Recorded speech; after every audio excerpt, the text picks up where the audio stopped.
weird.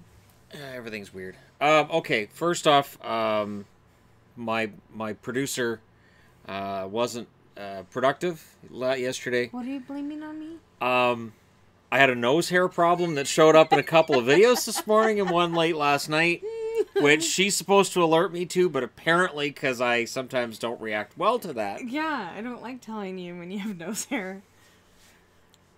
And now they're eternal, because I don't do extra takes.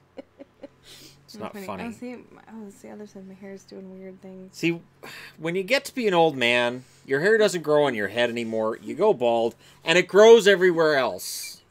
It decides to make up for it by growing everywhere else. Oh so God, every morning you wake up, look in the mirror, and go, why is there hair there and not up there? Why? You'll never know that kind of help. I don't have that problem. Now, on to the topic of the day, which is the Letterkenny Christmas special. Why do you have a feather on you? Why don't you have a feather on you? What is that from? It's a little red feather. I'll put it back. Sorry. I don't know where it's... Don't put it back on me. I don't know where it came from. We're both wearing Doctor Who shirts. Yes. We matched. But we're not talking about Doctor Who. We're talking about... You planned this. We're talking about Letterkenny. Letterkenny's Christmas special, Three Wise Men. It was so funny. And three Wise Men refers to a drink which is Canadian whiskey. No, the Canadian whiskey was last. It was American whiskey, Irish whiskey, and Canadian whiskey. 3 shots in a row. Those are the Three Wise Men. And I'm wondering how many people that watch this are going to make that a new thing now. That sounds At midnight, awful. You drink all 3 shots. Up until then, you pace yourself. You don't puke. You don't get really, really drunk. They got really, really drunk, though. So the entire episode is just this party. The entire episode's just the party. It's just Wayne with everybody at this party. That was really funny. And it was really funny. I really think there was a lot of letting people say their own thing. Improv. Yeah. The improv with Glenn was definitely there. So funny. Because Glenn is clearly there to try to crack Wayne up. And I don't know how he kept a straight face with some of those lines. He had the rap didgeridoo and sitting on his lap. You sure you don't wanna? Okay. Like, it's just and yeah, it was really, really funny. I would say that episode, we were both just laughing like the entire thing. Yeah. Even and so Tanis funny. was crazy, which works. Yeah. Although he did give her an apron. And funny. A woman will take that as an insult. Yes. It is absolutely. It is hard to backtrack your way out of giving a woman an apron for Christmas. I got a broom once. And yeah. Now ex-husband. I got a broom once. His mom yelled at him as soon as she found out and told him he better go get me a different present. So you don't get your wife a broom as a present. But yeah, the apron, that was funny. See, I wouldn't do that. I got you a mop this year for Christmas. It's a nice mop though. Whatever. So it'll be good. It's got like labyrinth on the side of it. It's a labyrinth mop. Dark. So it's like from the Goblin King scene where there's a guy mopping in the background. It's that mop.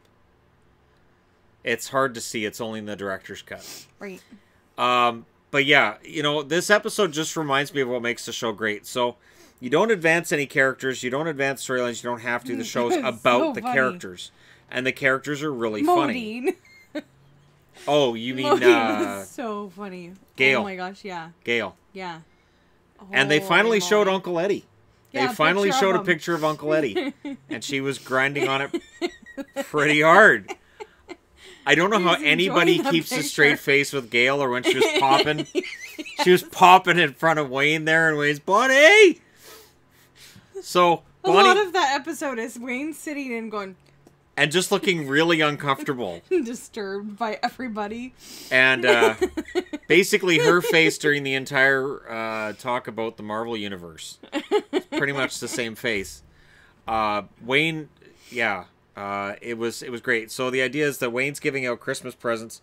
Bonnie McMurray is dressed as an elf, and she offers to be his helper. And he says no at first. Then he says fine. After the coach? Or what did he say before It was that? before the coach, I think. No. It was after the coach. Because the coach, it got awkward. And he couldn't get out of it. Yes, it was the coach, wasn't it? Yeah, because the coach was talking about how he hadn't been touched since his wife died. And he gets into really graphic sexual detail about his wife and their last dalliance together. And Wayne's just, Bonnie! And then he's like, yeah, maybe I need a helper after all. Maybe I need an assistant. I like how she got catty with Tanis, too. Yes. Couldn't get Tanis out of the room fast enough. Next! And it was a fun episode. Not a lot of Katie in that episode, but the hockey fun. Players. I don't know your name, but hockey players. Hockey players, get in here. I don't know your names. Yeah.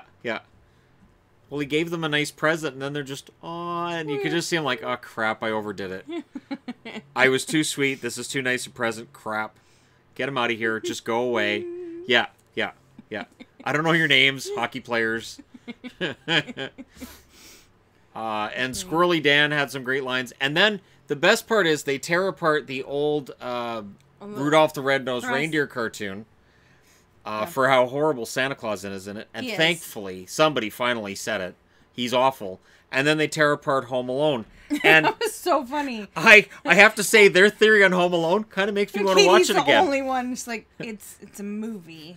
And the idea that the two burglars would have died on the first prank, and that they keep going back to the house because secretly they want to commit suicide, that's hilarious. And why they don't like him so much. He has a happy life and they had a miserable one. Yeah.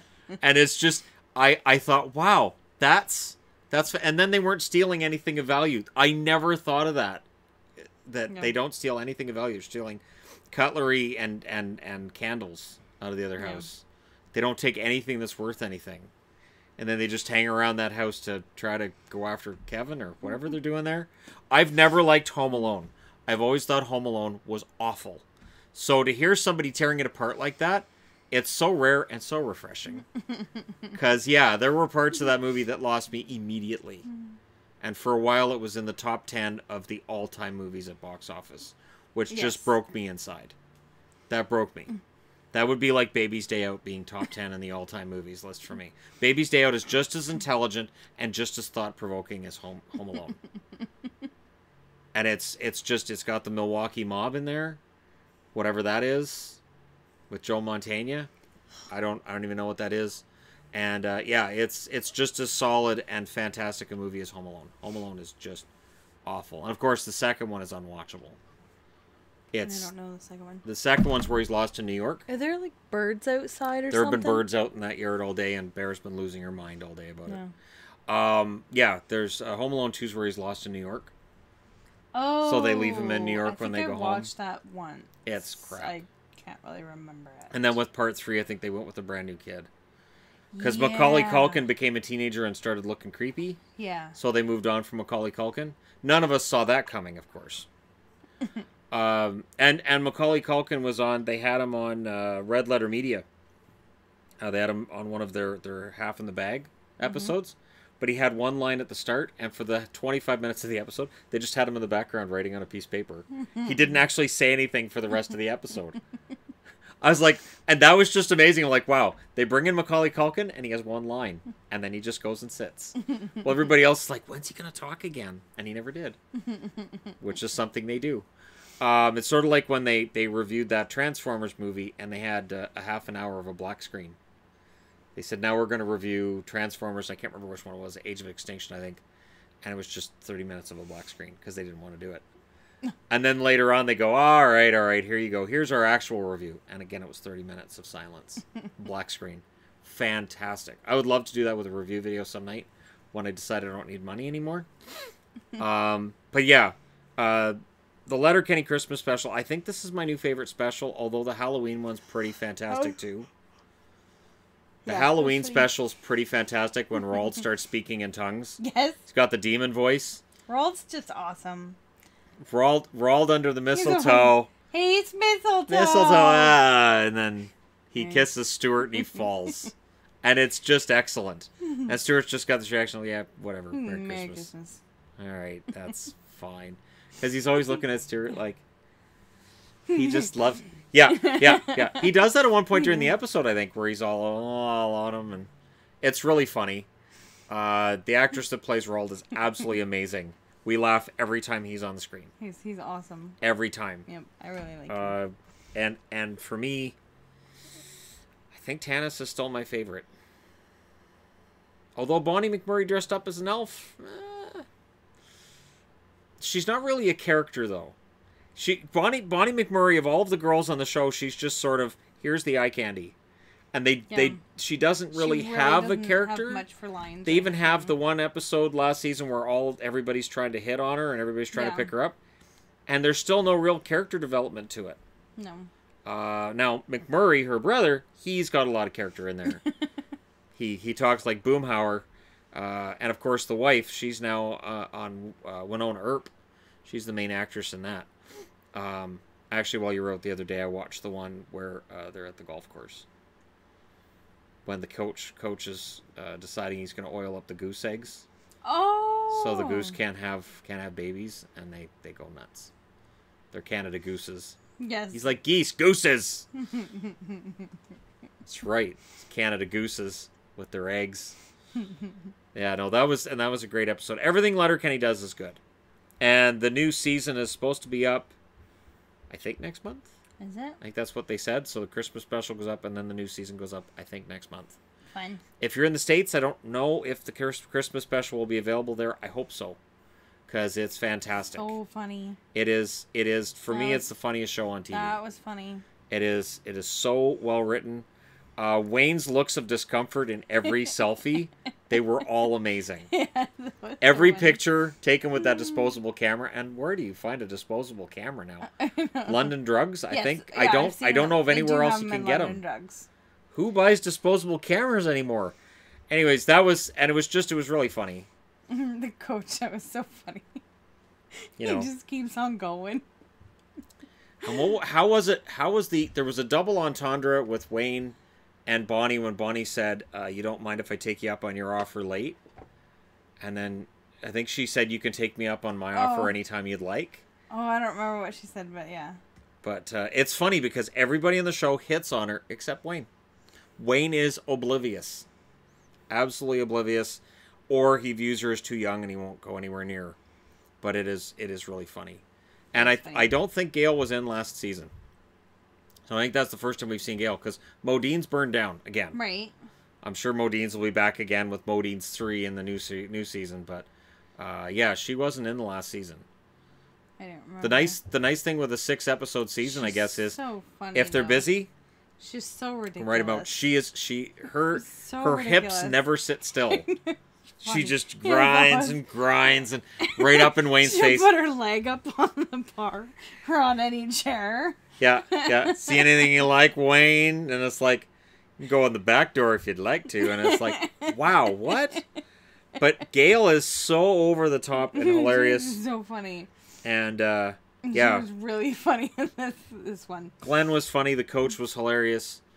Everybody was good in this. Stuart. Yeah. And then Derry and Squirrely Dan are just there to correct them every time they're wrong about a Christmas show. Yes. And to throw in a figure it out. And to be fair, they did in a Christmas tone this time. Yes. All out of key. They did a Silent Night with To Be Fair.